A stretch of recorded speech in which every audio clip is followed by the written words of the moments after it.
Երեք իշխանությունը մերժեց տրանսպորտի ուղևարձը 100 դրամ դարձնելու նախագիծը, որին կողմ էր 17000 երևանցի։ Ըստ ձեզ սա ժողովրդավարություն է։ Ճիշտն ասած, ես չեմ օգտվում հանրային տրանսպորտից եւ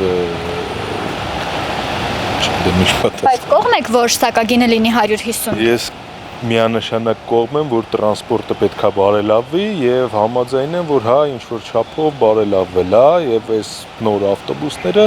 իրանց արդարացնում են։ Իմ կարծիքը դա է։ Եվ այս ասեմ ամեն դեպքում ես չեմ օգտվում հանրային տրանսպորտից։ Ես որդում եմ, չգիտեմ, մեկ կուզենայի, որ 100 դրամ մնա։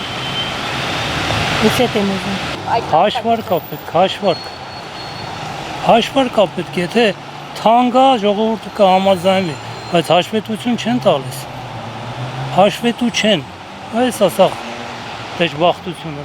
Մերժվել է որ, չէ, բայց իրանք բանը չեն արել, չի շարունակվել ոնց որ։ Չէ, երեք մերժել են արդեն այդ նախագիծը։ Չէ, համաձայն չեմ բոլորովին, որովհետև իրանք էլ պիտի հասկանան ժողովրդի վիճակը ոնց է։ Թոշակ չեն ավելացնում, աշխատավարձ չեն ավելացնում, ոչ մի բան չեն անում։ Ոնց կարելի է, ոնց։ Իրանք երևի շատ լավ պայմաններում են ապրում, դրա համար մեր մասին չեն մտածում։ Երեք իշխանությունը դեմ է քվեարկել 100 դրամի նախագծին, որին միացել էր 17000 երևանցի։ Ըստ ձեզ սա ժողովրդավարություն է։ Իհարկե ժողովրդավարություն է։ Ժողովուրդը իր կարծիքն ասում են, նրանք որոշում են, բայց եկեք ճիշտը խոսենք, որ ճիշտ էր 150-ը։ Մենք 100 դրամ տալիս էինք մաշված գազելներին։ Քաղաքակիր ձևով երթևեկում ենք, ինչ վատ է որ։ Ես դժգոհ չեմ։ Ես չեմ կարողանում բացատրել իշխանության վարքագիծը, ինձ համար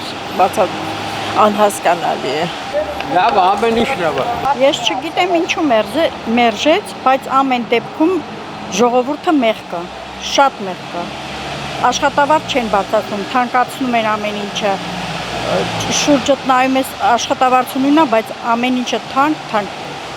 Չգիտեմ, ով կարող է վճարի, թող վճարի։ Ես ինքս չեմ կարող վճարել։ Երեք իշխանությունը մերժեց 100 դրամ դարձնելու նախագիծը, որին միացել էր 17000 երևանցի։ Ըստ ձեզ սա ժողովրդավարություն է։ Ոչ, ես ինքս մասնակցել եմ 2 օր ահագաղթին, բավականին երկար ժամանակ բոյկոտել եմ, սակայն ստացվեց նրան արդյունք։